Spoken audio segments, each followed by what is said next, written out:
hanya mafi sauki da zaka samu subscribers da viewers da yawa a channel ɗinka. Idan har ka kasance kana yin YouTube, ya kamata ka saurari wannan bayanin daga farko har ƙarshe. Duk wanda yake yin YouTube yana son channel ɗinsa ta kai matakin da ake so a cikin ƙanƙanin lokaci.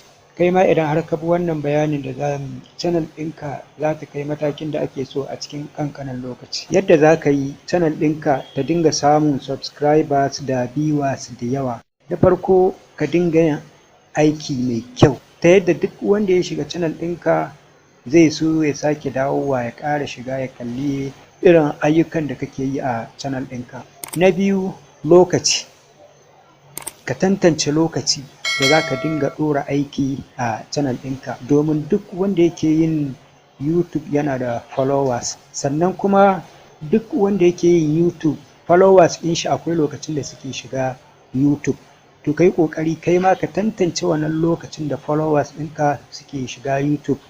Duk lokacin da ka yi aiki sai ka ɗora aikinka a wannan lokacin da followers ɗinka suke shiga YouTube. Domin idan har ka ɗora aiki a lokacin da followers ɗinka suke shiga YouTube, da ka ɗora aiki za su dinga shiga aikinka a nan take. Amma idan har kana ɗora ayyukanka a channel ɗinka kuma ba lokacin da followers ɗinka suke shiga YouTube ba, kaga wasu ba za su ma san ka ɗora ba.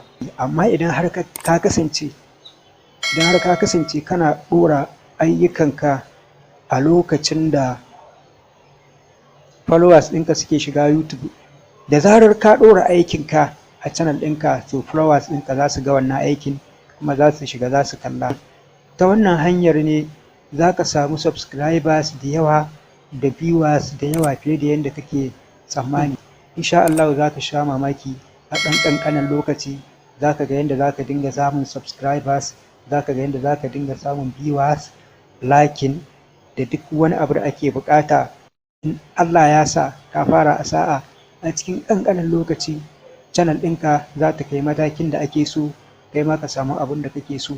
Domin duk wanda yake yin aiki yana so ya ga ya mora wannan aikin da yake yi. Allah ya taimake mu, Allah ya sa mu dace. Masu bibiyan mu a wannan channel ɗin mai suna M Sani Sufi TV, muna roƙonku don Allah duk wanda ya kasance bai danna mana subscribe ba, a yi ƙoƙari a taimaka don Allah a danna mana subscribe, sannan a danna alamar ƙararrawa domin samun sababbin shirye-shiryenmu da zarar mun ɗora.